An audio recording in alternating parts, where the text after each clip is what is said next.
Hello everyone, welcome back.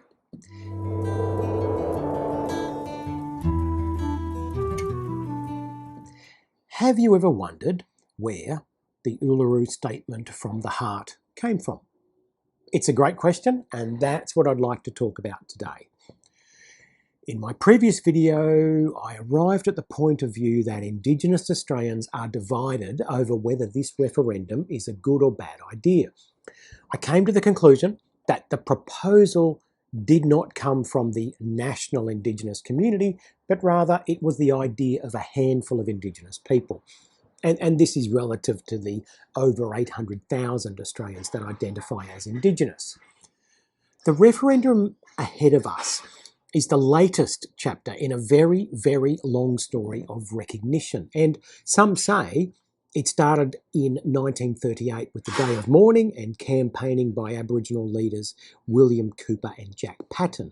But it gathered momentum in the 1990s, and this referendum is arguably the tail end of what started in the ATSIC reconciliation era. To explore the idea of where the Uluru Statement from the Heart came from, I would like to tell this story by way of a bit of a short history. Now, the latest part of the story goes back to 2015, when then Prime Minister Malcolm Turnbull appointed a referendum council to work out how to best recognise Aboriginal and Torres Strait Islander peoples in our constitution. A series of regional dialogues around the country were held for 1,200 selected Indigenous people, and then the process culminated in a constitutional convention at Uluru in May 2017 for 200 delegates. And from this convention came the Uluru Statement from the Heart. The coalition government of the day rejected the Uluru Statement from the Heart. The following month, in June 2017, the Referendum Council delivered its final report to Parliament. And I'll include links below for the Uluru Statement from the Heart and to the Referendum Council and its report.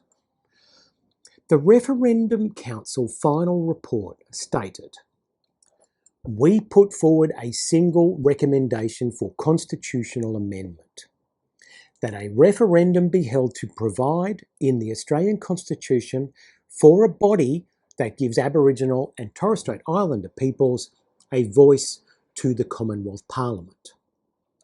That's it. That's it. That single piece of change is what the Referendum Council recommended as a result of all of its consultation and research.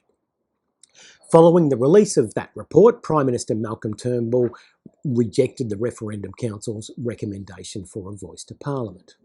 Okay, so now jump forward to November 2018, when the Federal Parliament received the final report of its Joint Select Committee on Constitutional Recognition relating to Aboriginal and Torres Strait Islander peoples.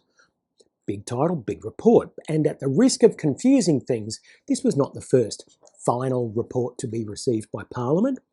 Exploring ways to achieve Indigenous constitutional recognition has been ongoing for decades. Before this report, there had been an expert panel, a previous Joint Select Committee, and then the Referendum Council. In the November 2018 report, the Joint Select Committee referred to the voice as a new element. The Joint Select Committee noted the Statement from the Heart was a major turning point in the debate, and I quote the committee, "Not only did it bring a new element, the voice, into the debate, but it rejected much that had gone before in terms of proposals for constitutional recognition. The rejection of all previous proposals was a shame because there were previous proposals which would command broad political support. But we acknowledge that at Uluru, they seem to have been taken off the table. At the centre of the statement from the heart is the voice."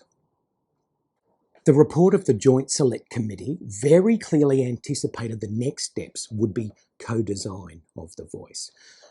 So I am intentionally missing major swathes of bureaucratic process here for the sake of brevity, but in July 2021, the Australian Parliament received the Indigenous Voice Co-Design Process Final Report, which is commonly referred to as the Langton-Calma report.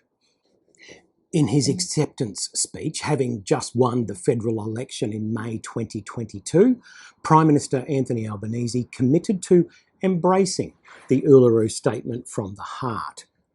By July 2022, this had morphed, and the Prime Minister committed to a body called the Aboriginal and Torres Strait Islander Voice, and also that the Aboriginal and Torres Strait Islander Voice may make representations to Parliament and the Executive Government on matters relating to Aboriginal and Torres Strait Islander peoples. As a casual observer of Indigenous affairs, I don't have an adequate explanation for this leap. By leap, what I mean is the Referendum Council made a single recommendation for a voice to Parliament, and I quote, "a voice that will enable the first peoples of Australia to speak to the Parliament and to the nation about the laws and policies that concern them." And yet, here we are in 2023 pondering a three-part proposal for voice, treaty and truth-telling. I want to take a moment for a slight side trip. I want to talk about the statement from the heart itself.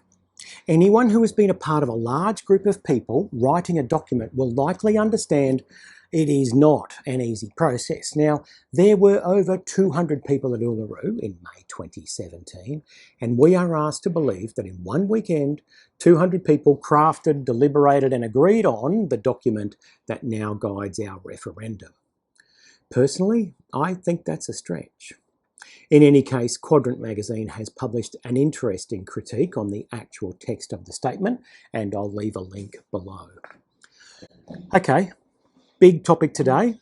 So get into some research, get talking, so that when you vote, you know why you are voting one way or the other. That's all from me today. Don't forget to turn on post notifications to stay updated, and post your comments down below. We'd love to hear from you. See you soon.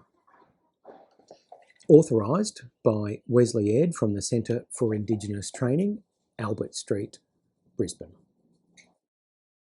You probably have some construction or renovation happening very close.